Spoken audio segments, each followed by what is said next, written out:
Hello, everybody. If you're seeing this, it means that I'm probably still in Jordan. So we're going to pick up where we left off back yesterday with our social health. Remember, social health is just the health of our relationships with our family, with our friends, with our loved ones, anybody, even strangers on the street. So today we're going to be talking about communication skills. Now, if you're going to have any type of relationship with anyone, whether it is your future wife or your mom or your dad or your friends at school, anybody, we have to be able to communicate in order to get things we want and also to help out and to grow our relationships. So communication is going to be key. Communication, a lot of times we just think of what we're saying. I don't know the exact percentage. What we learned way back like 20 years ago, or even in college, was like be 20 or 30% of communication is actually what you say. And then the rest of it, let's say 70, 80% of it comes from our gestures, our postures, our facial expressions. Posture, a lot of times when we think of posture, it's almost like how you're standing.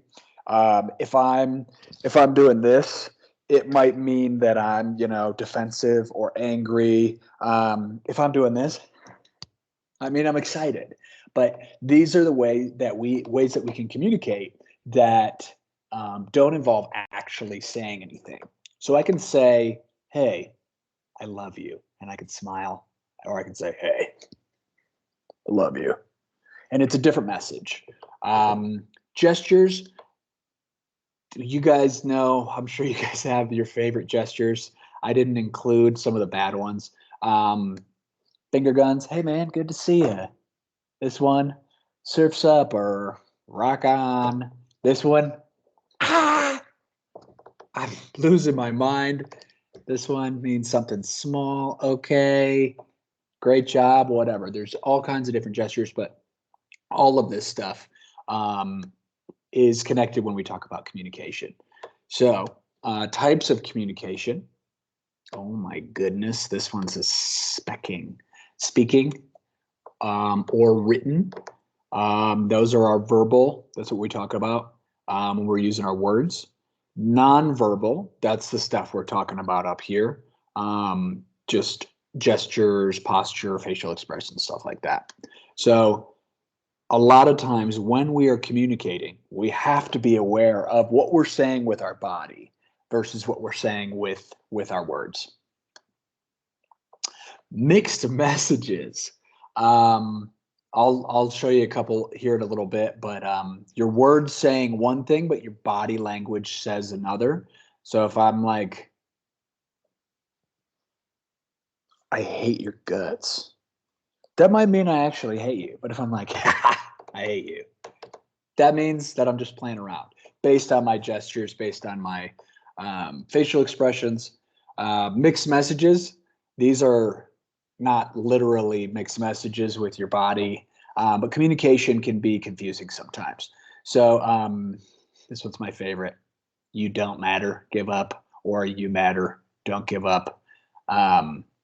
People, when we're speaking to people, especially in the classroom, I know when you guys are hanging out with each other and you see each other all day, every day, a lot of times there's probably somebody in the class, you don't have to say it out loud, but there's probably somebody in the class that gets on your nerves or bugs you or whatever. And figuring out how to communicate with them properly can cut down on bullying, can cut down on people just being annoying. Sometimes we don't know if we're annoying, but kind of communicating the right way rather than these mixed messages where you might say one thing with your words, but another thing with your body. All right. If you guys remember from yesterday, we had in the little pink sections, there's going to be a bunch of questions. So I want you guys to pull up that document. Remember, they look like this, these questions, question number 2, question number 3. Right now we are on question number 5. So I want you to pull up that document and you're going to continue writing on that same page, and you're going to actually turn that one in on Saturday or before Saturday at midnight. So with our speaking skills, this one's hard, especially as a teenager. Think before you say stuff. I know it's hard. I think that one, I'm not sure we're going to be able to help you out with that one. But this second one, it says use I messages. So this is a way we learned this in almost like sales school. Mr. Keith's got a lot of sales experience. When we're trying to solve a problem or we're trying not to hurt people's feelings, you can use I messages. Not iMessage like on your iPhone, but using sayings like I feel instead of you are a jerk. You say I feel annoyed because you are punching me in the face. Instead of telling them why they're wrong, you say, hey, this is how I feel. You put it on yourself. And by doing that, it makes it so they're not as defensive. Because if somebody comes up to you and they're like, I hate your guts, I guess that's an iMessage. But if they're like, you're a jerk, Mr. Keith, then immediately I'm defensive and I want to fight back. But if they say, hey, Mr. Keith, I feel sad when you punch me in the face, it makes it less threatening for me. Number 3, make it clear and simple. Just tell them what you want to tell them. You don't have to beat around the bush. You don't have to make up, you don't have to make it like a long, lengthy paragraph about how you're feeling. Just cut straight to the point. Number 4, be honest with your thoughts and feelings. And then number 5, use appropriate body language. So if I am like trying to solve a problem with somebody and I'm giving them the middle finger while I'm trying to say, hey, you hurt my feelings, that's not appropriate body language because they're going to be mad. They're going to be defensive. So what I want you guys to do right now is I want you to pause the video and do question number 5. Question number 5 is you're doing a group project. We're 25% of your math grade. You completely forgot. You've been playing Fortnite or Call of Duty for, all week, 12 hours a day, every day. But the project's due in 20 minutes, and you need to tell your group that you screwed up royally. So using your speaking skills, 1, 2, 3, 4, and 5, I want you to write down just a couple sentences on the same paper from yesterday. How do you tell your group members that you screwed up, and how are you going to make it better? So pause the video now. Cool. Welcome back. All right, next one. So we're moving from speaking skills to listening skills. One of the things when some of your teachers have taught all over the world,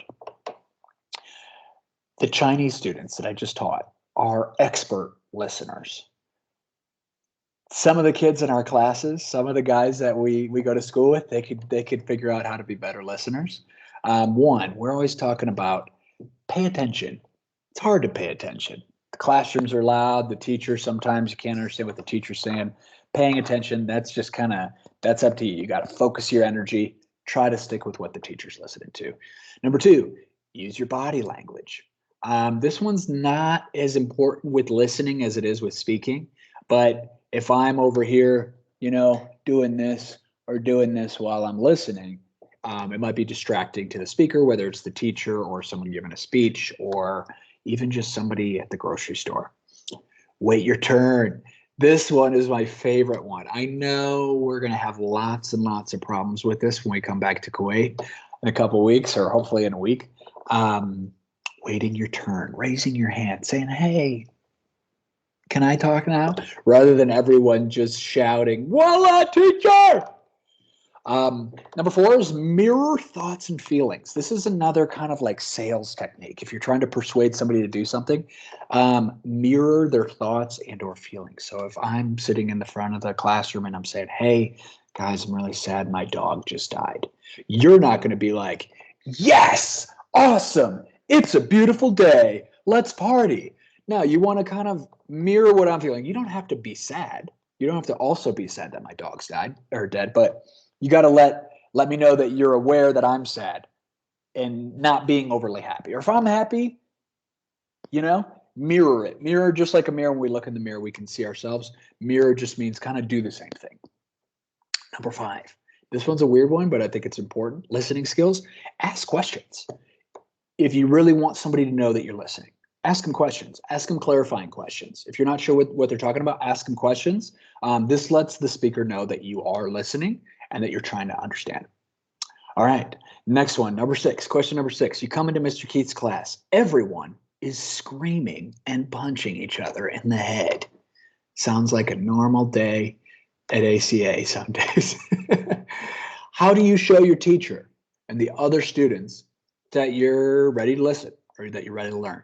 So what I want you to do now is I want you to pause the video and answer this question on your Word document.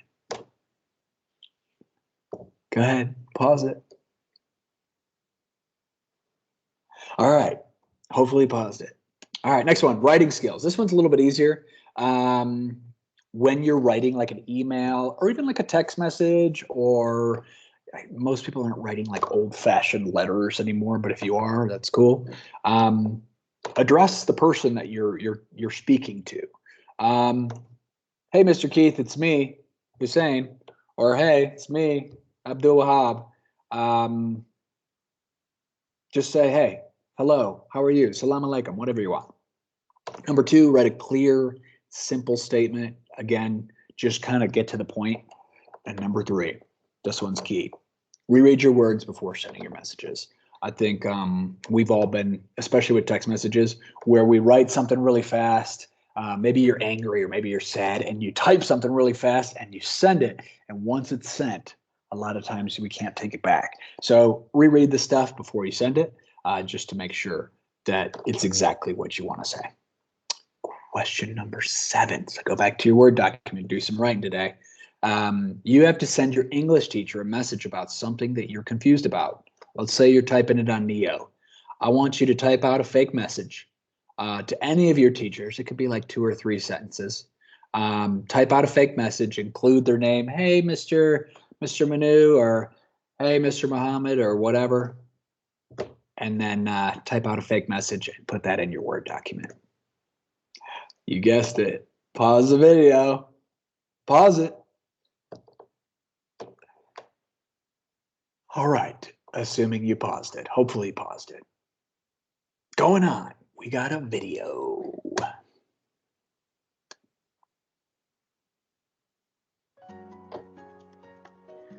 Learn to communicate assertively by Blue Jack Kids. There are 3 types of communication: passive, assertive, and aggressive.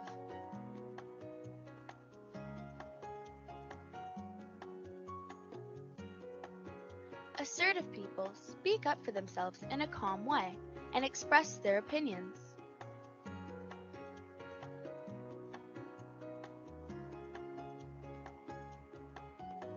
Passive people don't speak up or give their opinions.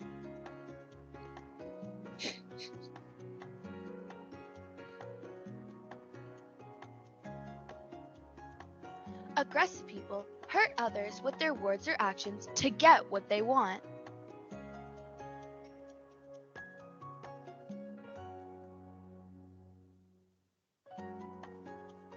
Let's practice our communication skills.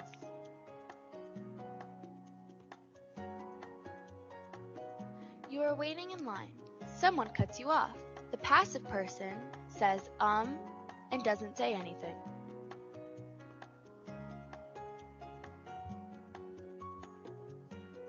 You are waiting in line. Someone cuts you off. The aggressive person says, "Get lost, I was here first."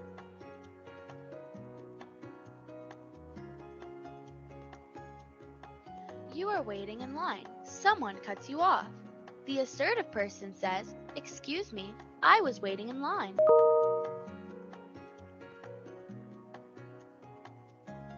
Assertive communication is the way to go. Blue Jack Kids, Center for Social and Emotional. Yay. All right. So I'm sure you guys can think about people in your class or people at school. You can probably even think of your parents or your brothers, sisters, cousins, whatever. How, your whatever your default setting is. Default is just whatever you go to, whatever you run to when you want to communicate something. So sometimes if you think about the kids that are maybe a little bit quieter in class, they're going to be a little bit more passive. They have a tendency to give up, give in, back down without kind of standing up for themselves. If they're getting bullied, they're kind of maybe just take it and then be sad about it later. Aggressive, this category, this is our category of the guys in our classes that are maybe a little bit more, have like bullying behavior where they will literally push or punch or kick or whatever. They will use bad words. The word aggressive just means kind of like an attack. So the way they communicate is very aggressive and is very kind of like attacking other people. Neither one of these ones are good. If you have to choose between these two, I think this one's probably better. The goal is obviously this green one being assertive. And assertive is basically just like you're not weak, you're not like a wimp, or you're not going to be pushed around, but also you don't have to be a jerk. Like, so if somebody's doing something that bothers you, you can stand up and say, hey man, I don't like that. And they might make fun of you or whatever, but just letting them know in a nice, calm, positive way, that hurts your feelings, or you don't like being punched in the head or kicked under the desk or whatever. So the goal is we all want to get here with the way we communicate with each other. And honestly, we could even practice it today. The ones I'm worried about the most at ACA are, there's usually a couple kids in every class that kind of fit this aggressive communication style where even at home or outside of school, they just kind of like push other people out of the way to get what they want. And that's not cool. Last question number 8. So we're going to role play. There's a dude in your class that bothers you every day. He's constantly making fun of you, pushing you, or sending messages about you on the group chat. What are you going to do about it? What I want you to do, question number 8, is write down a few sentences about how you can handle the situation in an assertive, calm, positive way. Pause the video. Just kidding. You don't have to pause the video because the video is done. That's day 2. We will see you tomorrow for some more health stuff. Hopefully, Mr. Keith will be, inshallah, coming to Kuwait soon. Thanks, guys.